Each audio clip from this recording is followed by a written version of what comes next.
Sir வணக்கம். திருச்சி சூர்யா பிஜேபியிலேருந்து வெளியேறினார். முதல்ல திமுகவில் இருந்தார், அப்புறம் பிஜேபிக்கு வந்தார். இப்போ அடுத்து அதிமுக போகிறதா ஒரு தகவல் இருக்குது.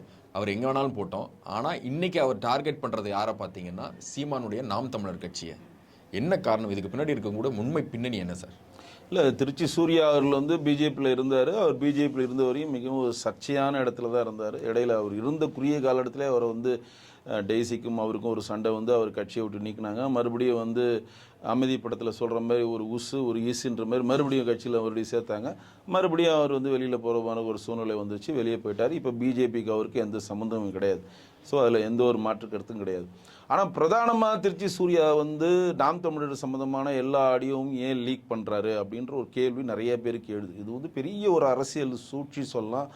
ஏன் அப்படின்னா, திருச்சி சூர்யா அவர்களோட பேசிக்காக வந்து திருச்சி சிவாவுடைய மகன் ஒரு திராவிட குடும்பத்திலேருந்து வந்தவர், திராவிட முன்னேற்ற கழகன்ற அந்த குடும்பத்திலேருந்து வந்தவர். அவருடைய வாய்க்கு கொழுப்புனால தான் அவருக்கு சீடு கொடுக்காமல் அவர் ஒதுக்கி வச்சுருந்தாங்க. இவருக்கு நேர்மாறாக இருக்கவர் திருச்சி சிவா அவர்கள். ஏன்னா அவருக்கு ஒரு மிகப்பெரிய ஒரு பெருமை இருக்கிறது. அவர் மாற்றுக் கட்சியை சேர்ந்தாலும் அவர் செய்த விஷயங்கள் நம்ம சொல்லணும். அவர் தான் வந்து திருநங்கைகளுக்கான மனிதருக்கான மசோதா ஒன்று கொண்டு வந்து பாராளுமன்றம் நிறைவேற்றி அதற்கான எல்லா விஷயங்களும் திருநங்கைகளுக்கு அந்த இது வாங்கி கொடுத்தார். அவர் தனிநபர் மசோதான்றது ஒரு சாதாரண விஷயம் கிடையாது. அதில் வந்து அவருக்கு ஒரு பெரிய நேம் வந்துச்சு. திமுக எப்போதுமே வந்து யாருக்கு வந்து ராஜ்யசபா எம்பி கொடுக்குதோ இல்லையோ திருச்சி சிவா அவர்கள் கொடுத்துருவாங்க. இந்த மாதிரி ஒரு திராவிட முன்னேற்ற கழகன்ற ஒரு பாரம்பரியத்திலிருந்து வெளியில் வந்தார். வெளியில் வந்து பிஜேபி சம்மந்தமாக ஒரு 2 நாள் 3 நாள் முழுக்க எங்கள் மாநில தலைவரை போடான்னு சொல்லி பேசுறது, அப்புறம் வந்து எங்களுடைய அமைப்பு பூச்சலை கேசவநாயனை பற்றி தரம் தாழ்த்த விதத்தில் பேசுகிறோன்னு சொல்லி இதுமாரி வந்து அரசியல் நாகரிகமே தெரியாமல் பொதுவெளியில் பேசுகிறாங்க. அது வந்து மிகப்பெரிய ஒரு தவறு. ஒரு கட்சியை விட்டு நம்ம வெளியே வந்துட்டோம்னா அந்த கட்சி உங்களுக்கு பிடிக்கல, அந்த கட்சியினுடைய கொள்கைகள் பிடிக்கல, அங்கே இருக்கக்கூடிய நிர்வாகிகள் பிடிக்கல, அங்கே இருக்கக்கூடிய மேல்மட்ட தலைவர்கள் பிடிக்கலன்னா ஒதுங்கி போயிடணும். அவர்களை வந்து ஒரு தரம் தாழ்ந்த வார்த்தைகளை சொல்கிறது, அவர்களை வந்து பல விஷயங்கள் வேறு இதில் தொடர்புபடுத்தி அதை வந்து அவதூறாக பேசுறது முதல்ல தவிர்க்கப்படணும். அதில் மிகப்பெரிய ஒரு விஷயத்தை அவர் செஞ்சிட்ருக்காரு. அது மிகப்பெரிய தவறு. அதற்கான கண்டனத்தை நம்ம பதிவு பண்ணுறோம். இப்போ ஏன் நாம் தமிழர் கட்சி சம்மந்தப்பட்டதை இப்போ பிசிறுன்னு சொல்லி சீமானவர்கள் காளியம்மாள் சொன்னதுக்கு ஆகட்டும், இன்னும் சீமானவர்கள் என்னென்ன வந்து இதில் பேசினார், சாட்டை திருமுருகன் என்னென்ன பேசினார் இப்படின்ற ஒவ்வொரு விஷயங்களாக வெளியே வந்துக்கிட்டே இருக்கு. இடும்பவன் கார்த்திக் வந்து ஒரு பெண்ணுக்கு வந்து வாக்குறுதி தராரு, நீ இப்போதைக்கு கம்முன்னு இரு, நான் பார்த்துக்கிறேன், நான் பேசியிருக்கேன், நான் வந்துடுவேன்னு சொல்லி இந்த ஒரு விஷயங்களும் வந்துட்டுருக்கு. இப்போ நம்ம என்னென்னா இதோடைய உண்மைத்தன்மையா, இது உண்மையான கான்வர்சேஷன் தானா அப்படின்றதுக்கும் இப்போ கேள்வி கேட்டால் நாம் தமிழர்லாம் என்ன சொல்லுவாங்க, இது உண்மை இல்லைங்க, இது தடையவேலு சோதல் தான் அனுப்பணும், மிமிக்ரி பண்ணியிருக்காங்க, இது எப்போதும் சொல்கிறது தான். ஸோ அது வந்து நம்ம பெருசாக எடுக்க போகல. ஏன்னா இது உண்மைத்தன்மைக்கு அப்பாற்பட்டு போயிட்டு இதை வந்து ஏன் பெருசாக கொண்டு வர்றாரு அப்படின்னா, இது வந்து 2026 எலெக்ஷனை நோக்கி நாம் தமிழர் நகருது. 2020 எலெக்ஷனில் நாங்கள் விஜயோட கூட்டணி வைக்க போகிறோம்னு நினைக்கிது. நாம் தமிழர் கட்சி 8% ஓட்டை வாங்கியிருக்காங்க. எந்த வித கூட்டணி அலைன்ஸ் இல்லாமல் ஓட்டு வாங்கியிருக்காங்க. எதிர்காலத்தில் விஜயோட கை கோக்குறோன்னு சொல்கிறாங்க. இந்த சைடு திமுக என்ன நினைக்கிது அப்படின்னு பார்த்தீங்கன்னா, துணை முதலமைச்சராக திரு உதயநிதி ஸ்டாலினை கொண்டு வரும்னு நினைக்குது. துணை முதலமைச்சராக உதயநிதி ஸ்டாலின் கொண்டு வந்தாங்கன்னா ஒட்டுமொத்தமாக தமிழ்நாடு அரசியல் களமே பார்த்தீங்கன்னா இளைஞர் கையில் போயிடும். இளைஞருங்கன்னா மிக குறைந்த வயது இளைஞர்னா பிஜேபியை சேர்ந்த அண்ணாமலைஜி அவர்கள் மட்டும்தான். அவருக்கு தான் 38 வயசு. அவர் தான் இளைஞர் எனக்கு தெரிஞ்சு. உதயநிதிக்கும் இன்னைக்கு கிட்டத்தட்ட 49-50 வயசு ஆயிடுச்சு உதயநிதிக்கு. செல்வ பிறந்தைகள்லாம் எப்படி 60 வயசு இருக்கும் அவருக்கு. ஸோ அவரும் இளைஞர்னு சொல்ல முடியாது காங்கிரஸில். இந்த சைடு வந்து விஜய் வந்தாலும் அவர் இளைஞர் கிடையாது, அவருக்கு 50 வயசு ஆயிடுச்சு. அப்போ கிட்டத்தட்ட ஒரு 50 வயசு கேட்டகரி பீப்புள் தான் இங்கே பிளேயர்ஸாக இருப்பாங்க. சீமானவர்களுக்கு 64 வயசானாலும் அவர் வயசு தெரியாது, அவருக்கு ஒரு 55 வயசு மாதிரி அவருக்கு காட்டிகிட்டு இருக்கார். அப்போ இந்த மாதிரி ஒரு பிளேயர்ஸ் இந்த மாதிரி இருக்கிறப்ப எதிர்காலத்தில் திமுகவுடைய சீட்டுக்கட்டிலேருந்து ஒரே ஒரு சீட்டை உருவிட்டால் திமுக பலன்னு விழுந்துடும். இனி திமுகவோட பலம் என்ன? கூட்டணி கட்சிகள் தான் அதனுடைய பலம். ஏன்னா போன வாட்டி வாங்கின ஓட்டு 26% ஓட்டை விட இந்த வாட்டி கிட்டத்தட்ட 6% ஓட்டு கம்மியாக தான் திமுக வாங்கியிருக்கு. இந்த வாட்டி பாராளுமன்ற எலெக்ஷன் நாங்கள் வெற்றி பெற்றோம்னு வந்து சொல்லிக்கலாம் தவிர மக்கள் மனதில் ஓட்டு சதவீதத்தில் அவங்க வெற்றி பெறவே இல்லை. இதில் எந்த மாற்றம் இல்லை. ஏன்னா ஓட்டு சதவீதம் தான் மெயின். உங்கள் கூட்டணி பலத்தை வைத்து நீங்கள் வெற்றி மாறுதட்டி கொண்டு வந்து வேற விஷயம். அப்போ 13 சீட் கூட்டணி கட்சியில் இருக்கக்கூடிய 2 கூட்டணி கட்சிகளுடைய சீட்டை உருவிட்டா திமுக பலன்னு விழுந்துடும், காணாமல் போயிடும். 1967 கூட்டாஞ்சோறுன்ற ஒரு கூட்டணியை தான் அண்ணாதுரை அவர்கள் ஏற்படுத்தினார். காங்கிரஸ் பிரதான எதிரி, இந்த சைடு திமுக, உழைப்பாளர் மக்கள் முன்னேற்ற கட்சி, காகிதமிழர் கட்சி, சிபோ ஆத்தினாருடைய நாம் தமிழர் கட்சி, மாப்போசி கட்சி, முஸ்லீம் கட்சி, ஜனதா தள கட்சி, என்ன வன்னியர்கள் கட்சி, எல்லா கட்சியும் கூட்டணி. இந்த சேர்வு ஒரே ஒரு ஆள் யாருன்னா காங்கிரஸ் அடித்து வென்றெடுத்து திமுக வந்துச்சு. 72லேயும் ஆட்சியை பிடிச்சாங்க, மாற்றில். அன்றையிலிருந்து இன்று வரையும் திமுக கூட்டணி பலத்தோடு தான் இங்கே தனிப்பெரும்பான்மையாக ஆட்சி அமைக்காமல் கூட்டணியை நம்பி தான் இருக்கிறாங்க. அப்போ இது ஒரு பெரிய ஒரு பலமான ஒரு கட்சியாக நாம் தமிழர் வரப்போகுது. ஏன்னா இந்த வாட்டி பாருங்க, விக்கிரவாண்டியில் வந்து பார்த்தீங்கன்னா கூட நாம் தமிழர் அவர்களுக்கு போன வாட்டி என்ன ஓட்டு எடுத்தாங்களோ அதை எடுத்துட்டாங்க. நான் 10% 10,000 ஓட்டு போன வாட்டி தான் வாங்கினாங்க, அதையே இப்போ எடுத்துட்டாங்க. அதேமாதிரி ஈரோடு கிழக்குலையும் மினிமமாக அவங்க என்ன வாங்கலாவது இடைத்தேர்தல் எடுத்துட்டாங்க. இப்பயும் அவங்களோட ஓட்டு வந்து கிட்டத்தட்ட 8% வாங்கியிருக்கு, மாநில அந்தஸ்தையும் பெற்றுட்டாங்க. அப்போ ஒரு கட்சி வளர்ந்துருக்குதுன்னா அதை நேரடியாக அந்த கட்சி இழுக்க முடியாது. அந்த கட்சியை வந்து நம்ம வந்து வீக் பண்ணணும்னா அந்த கட்சியினுடைய பேஸாக யார் யார் இருக்காங்க, அந்த கட்சிக்குன்னு ஒரு அறியப்பட்ட முகங்களாக யார் இருக்காங்க, அந்த கட்சியினுடைய கொள்கைகளையும் அந்த கட்சியினுடைய திட்டங்களையும் மக்கள் மனதில் எளிதாக கொண்டு போய் சேர்க்குற அந்த பேஸ் யார், அந்த பேஸை என்னென்ன இப்போ சீமானவர்கள் பேசியிருக்காருன்னு எடுத்து தான் காளியம்மான் ஒரு பிசுறு இருக்குது, சிவசங்கர்னு ஒரு பிசுறு இருக்குது, அதெல்லாம் தட்டி விடணும். அது உண்மையாக பொய்யான்னு தெரியாது, நம்ம அதை பற்றி சொல்ல விரும்பலை. பட் ஆனால் சொல்கிறேன், தட்டி விடணும். சாட்டை சுரமன் ஒருத்தர் வந்து அங்கங்கே போயிட்டு அவதூறாக பேசிகிட்டு இருக்காரு, அவரையும் தட்டி விடணும் அப்படின்ற மாதிரி ஒரு கண்டென்ட்டில் வந்து இடும்பாவன் வந்து பெருசாக வளர்ந்துட்டு இருக்காரு, அவரையும் இந்த பொண்ணுங்க மேட்டரில் உள்ள லிங்க் பண்ணி தட்டி விடணுன்ட்டு புதுசாக கொண்டு வராங்க. பட் நம்ம என்ன சொல்ல வரோம் அப்படின்னு பார்த்தீங்கன்னா, ஏன் இந்த விஷயத்தை பண்ணுறாங்கன்னா, எப்படி வந்து மாண்புமிகு முன்னாள் முதலமைச்சர் திரு கலைஞர் அவர்கள் ஹாட் கேக்காக எந்த சிரமமும் இல்லாமல் எல்லா பிசிறியும் தட்டி தட்டி தட்டி தட்டி தட்டி அந்த முதலமைச்சர்ன்ற நாற்காலியை திரு மு.க. ஸ்டாலின் அவருக்கு க்ளீனாக கொடுத்துட்டு போனார். திடீர்னு பார்த்தா வைகோ வந்து பொங்குறார், நான் வந்து வெளியில் போகிறேன், மு.க. ஸ்டாலின் தான் நீங்கள் முதலமைச்சராக போகிறீங்க, எனக்கு இது பிடிக்கல அப்படின்னு சொல்லி நீங்கள் விடுதலை புலிகளுக்கு சப்போர்ட் பண்ண நான் கட்சியோடு நிற்கிறேன்னு சொன்னால் அவர் ஒரு 70 மாவட்ட செயலரோட வெளியே போகிறாரு. ஒரு ரவுண்டு அடித்து நடைபயணம் போகிறேன், பொடா சட்டம் தடா சட்டம்லாம் கைதியாக ஒரு ரவுண்டு அடிச்சுட்டு திமுக காலிலே வந்து விழுந்துட்டார். அப்போ திமுகவை சேர்ந்து யார் யார் வந்து முதலமைச்சர் மு.க. ஸ்டாலின் அவர் முதலமைச்சர் ஆகிறதுக்கு தடையாக இருந்தாங்களோ அதெல்லாம் கலைஞர் அழகாக செதுக்கி செதுக்கி செதுக்கி செதுக்கி அவருடைய அந்த பாதையை மிக தெளிவாக போட்டு கொடுத்து நேரடியாக அந்த சிம்மாசனத்தில் அவர் இறந்த பிறகு உட்கார வச்சிட்டார். இனிமேன்னு சொன்னோன்னா அவங்க அண்ணனாக இருக்கக்கூடிய அழகிரியும் தென்மண்டல மாவட்ட தலைவராக போட்டு அந்த பக்கம் செட்டில் பண்ணி, இரண்டாவது மு.க. ஸ்டாலினுடைய தம்பியாக இருக்கக்கூடிய தமிழரசுக்கு தொழிற்சாலைகளும் ஹீரோ ஹோண்டா ஷோரூம்ஸும் மோகனா ஷோரூம்ஸும் மோகனா ஆட்டோமொபைல்ஸும் வச்சு கொடுத்து பெரிய பெரிய கல்யாண மண்டபங்களும் கட்டி கொடுத்து அவருக்கு இன்கம் சோர்ஸ் பண்ணி அவரை அப்படியே ஒதுக்கி குடும்பத்திலையும் யாரும் எந்த பிரச்சனையும் பண்ணாமல் க்ளீனாக கொண்டு போயிட்டு திமுகவுடைய அறக்கட்டளை, முரசொலி அறக்கட்டளை, திமுக அறக்கட்டளை, என்னென்ன அறக்கட்டளை இருக்கோ அதில் எல்லாம் திரு மு.க. ஸ்டாலின் அவரும் திரு உதயநிதி அவர்கள் மட்டும்தான் கையொப்பமிட்டால் தான் அந்த ஃபண்டு எடுக்க முடியும் அப்படின்ற மாதிரி ஒரு டிசைன் பண்ணி கொடுத்துட்டு போயிட்டார். மாண்புமிகு இப்போ இருக்க முதலமைச்சர் திரு மு.க. ஸ்டாலின் நினைக்கிறாரு, தந்தை எவ்வழியோ தனையனும் அவ்வழி, நாம் வந்து இதே மாதிரி திரு உதயநிதி ஸ்டாலினை கொண்டு போகிறோம், இந்த பிசுரெல்லாம் தட்டி விடணும் அப்படின்றது தான் அவரோடது. அவர் பிசுறுன்னு சொல்கிறது தன் சொந்த கட்சியில் இருக்கக்கூடிய யார் யார் வந்து முதலமைச்சராகவோ துணை முதலமைச்சராகவோ வரணும்னு ஆசைப்படுறாங்களோ அவருடைய மகன்களுக்கெல்லாம் சீட்டு கொடுத்து ஆஃப் பண்ணிட்டார்.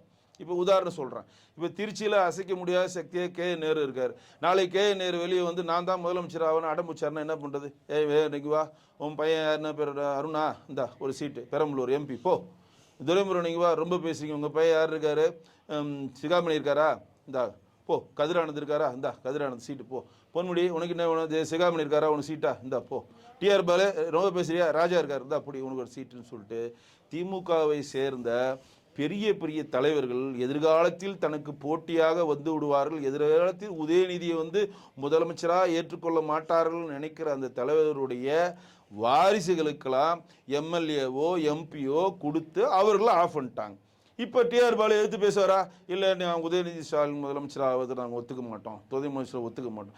ஏன் ஒத்துக்க மாட்டோம்? உன் பையனை மினிஸ்டராக இருக்கேன், தொழில்துறை அமைச்சராக இருக்கார், ஆஃப் ஆகிடுவார்.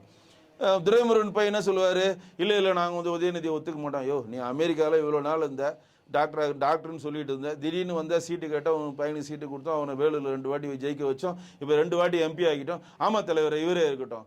அப்போ இதெல்லாம் ஆஃப் ஆயாச்சு. அப்போ கட்சிக்குள்ளே திரு மு.க. ஸ்டாலின் இந்த பிசுறுகளை அழகாக தட்டி விட்டு எல்லாரையும் ஆஃப் பண்ணிட்டு நேரடியாக அந்த அந்த ஹாட் கேக்கில் உட்கார வைக்கிறதுக்கு இவர்களெல்லாம் சேர்ந்தே சொல்கிற மாதிரி தயார் பண்ணிட்டார். எப்படி ஏடிஎம்கேல நடந்தது பார்த்தீங்களா, அம்மா நீங்கள் தாம்மா பொதுச் செயலாளராக வரணும், அம்மா நீங்கள் தாம்மா வரணும், யார் இப்போ இருக்காங்களே எடப்பாடிக்கு கூட இருக்காங்களே எல்லாருமே சசிகலாட்ட போய் நிற்கல நீங்களாங்களா இல்லையா? அந்த வீடியோ இன்னைக்கு வரையும் வலைதளத்தில் இருக்கா இல்லையா? வடசென்னையில் மிகப்பெரிய ரவுடின்னு சொல்லுவாங்க, மிகப்பெரிய சக்தி மனுசூதன் அவர் தலைவர், அவர் போய் நிற்பார். அம்மா நீங்கள் தாம்மா வரணும் ப்ளீஸ்மா. பொன்னையன் போய் நின்னார், மூத்த அமைச்சர் அவங்க. அப்போ என்ன, அரசியலுக்காக பதவிக்காக எந்த நிலைக்கும் இவங்க கீழே இறங்கி வருவாங்கன்றது தான் அந்த வீடியோவினுடைய எதிர்ப்பு. அதை வைத்தான் இன்றைக்கு தண்டனை பெற்ற பிறகும் சசிகலா தன்னை தலைவி தியாக தலைவின்றாங்க. இன்னைக்கு கூட ஒரு விஷயத்தை நான் வந்து இங்கே மேற்கோள் காலப்படுன்றேன். சசிகலா அவர்களையும் ஜானகி அவர்களும் எடப்பாடி அவர்களும் ஒப்பிட்டு பேசுகிறார். சசிகலா அவர்களும் ஜானகி அவர்களும் எப்படி ஒப்பிட முடியும்? ஜானகி அவர்கள் ஒரு தியாக தலைவின்னு சொன்னால் நம்ம ஏற்றுக்கலாம். சசிகலா எப்படி தியாக தலைவி ஆவாங்க? அவங்க ஊரில் இருக்க பணத்தை எல்லாம் கொள்ளையடித்து அது நீதிமன்றத்தில் போய் சிறை குற்றம் நிரூபிக்கப்பட்டு சிறை சென்று சிறையில் தண்டனை அனுபவித்து இப்போ வெளியில் வந்த பக்கம் எப்படி தியாகதுன்னா அவங்க செக்கெடுத்த செம்மலா, இல்லை இங்கே இருக்கக்கூடிய மக்களுக்கெல்லாம் நலத்தட்டை பண்ணி சிறை சென்றாங்களா, இல்லை இங்கே இருக்கக்கூடிய எல்லா மக்களுக்காக தன் உயிரை தியாகம் பண்ணுறதுக்கான கட்டமைப்பிலேருந்து வெளியில் வந்தாங்களா? எதுவுமே இல்லாமல் ஊரில் இருக்க சொத்தை எல்லாம் கொள்ளையடித்து உலையில போட்டு தண்டனை பெற்று வெளியே வர நீங்கள் தியாக தலைவியை போயிட்டு ஜானகி அம்மாவோட கம்பேர் பண்ணுறீங்களே. இன்றைக்கு ஏடிஎம்கே உடைய தலைமை கட்டிடம் இருக்கிறதே ராயப்பேட்டா, அந்த தலைமை கட்டிடத்துடைய சொந்த முதலாளி, அந்த கட்டிடத்துக்கான உரிமையாளர் யார் தெரியுமா? ஜானகி அம்மா. ஜானகி அம்மா வந்து எம்ஜிஆர் இறக்கும் தருவாயில் 6 மாதம் முன்னாடி கேட்குறாரு, நீ அந்த இடத்த தானமாக கொடுத்துரு, ஏன்னா அங்கே ஆஃபீஸ் இருக்குது, நாளைக்கு நான் இறந்துட்டேன்னா நாளைக்கு இது ஒரு பிரச்சனையாக வந்துடும், எங்களுடைய கட்சிக்கு வந்து செயல்படுறதுக்கு ஒரு பிரச்சனையாக வந்துன்றப்ப எம்ஜிஆர் அவருக்கு தான பத்திரம் எழுதி கொடுத்தாங்க ஜானகி அம்மா. அந்த இடத்த ராயப்பேட்டை அலுவலகத்தை, நீங்கள் ராயப்பேட்டை ஹெட் ஆஃபீஸ் இருக்கு கட்டாமல் வச்சுருக்காங்களே, அந்த அலுவலகத்தை தான பத்திரம் எழுதி கொடுத்தாங்க. திருப்பி அவங்க வந்து ஆரம்பிரப்ப பேச்சை கேட்டு முதலமைச்சராக இருக்கிறாங்க. 13 நாள் முதலமைச்சராக இருந்தாங்க ஜானகி அம்மா. அப்போ வந்து டிசால்வ் ஆகுது. டிசால்வ் ஆனோன்னா தேர்தல் வருது. தேர்தல் வரப்போ அவங்க ரெட்டைப்புறாவில் நிற்கிறாங்க, இவங்க சேவலில் நிற்கிறாங்க. ஜெயலலிதா அம்மா 27 சீட்டு வென்றெடுக்கிறாங்க. ஜானகி அம்மா வழியில் PH பாண்டியன் மட்டும் தான் வென்றெடுக்கிறாரு. அவங்க சொல்லிட்டாங்க, ஒட்டுமொத்த மக்களுடைய ஆதரவு ஜெயலலிதா அம்மாவுக்கு இருக்கிறாங்க, அதனால எம்ஜிஆரோட வாரிசாக அவங்க தான் இருக்கணும்னு சொல்லிட்டு தன்னுடைய அறக்கட்டளை ஆகட்டும், தன் சொத்து பத்து எல்லாம் கட்சி சம்மந்தப்பட்ட எல்லாத்தையும் ஒப்படைத்து விட்டுட்டு இந்த கட்சியை என் கணவர் ஆரம்பித்த கட்சியை நீங்கள் காப்பாற்றணும்னு சொல்லிட்டு ஒதுனவங்க தான் ஒரு தலைவி. இவங்களை எடுத்துகிட்டு போய் சசிகலாவை கம்பேர் பண்ணுறீங்க, தியாக தலைவி. இதுன்னு ஜெயா டிவியா? ஏன்னா ஜெயா டிவி நியூஸ் அலௌன்ஸ் பண்ணுறீங்க, சாப்பிட்டேன்னா தியாக தலைவி சாப்பிட்டேன், யோ நீ போறியா தியாக தலைவி நான் போகிறேன், யோ சம்பளம் வேண்டிய தியாக தலைவி நான் சம்பளம் வாங்கிட்டேன். இதுதான். ஏன்னா ஜெயா டிவியில் போய் தியாக தலைவி இதுதான் அவங்களுக்கு பிரதான வேலையே. இதுதான். இந்த காமெடி தான் பண்ணுவானுங்க. இந்த எவ்வளோ ஒரு அரசியல் புரிதல் பாருங்க.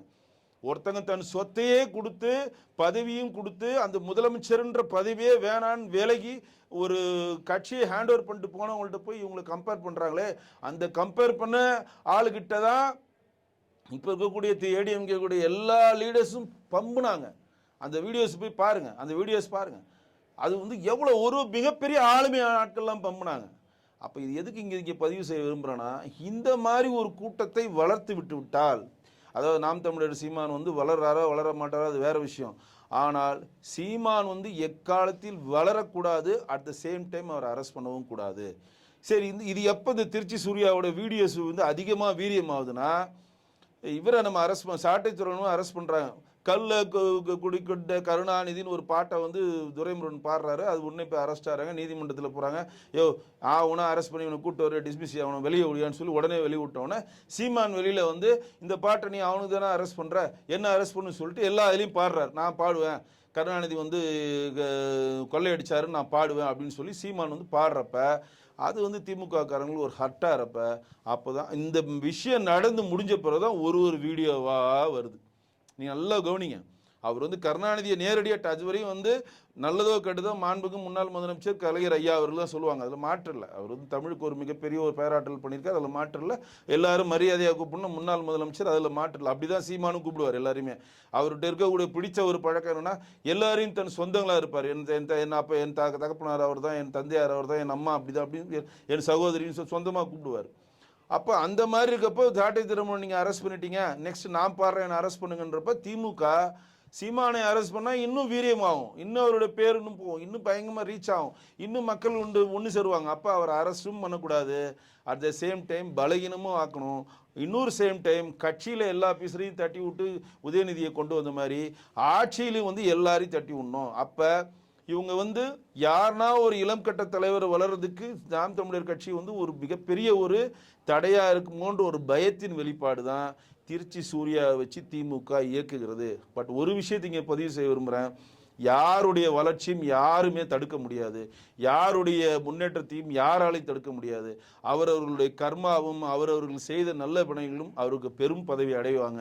சீமானை ஆஃப் பண்ணிட்டாலோ பிஜேபி ஆஃப் பண்ணிட்டாவோ மற்ற கட்சியில் இருக்கவங்களுடைய சீனியர் லீடர்ஸ் எல்லாம் ஆஃப் பண்ணிட்டு உதயநிதியை நேரடியாக உட்கார வச்சு மாண்பு முதலமைச்சர் திரு மு க ஸ்டாலின் நினைச்சாருன்னா கண்டிப்பாக அவர் கனவு பலிக்காது.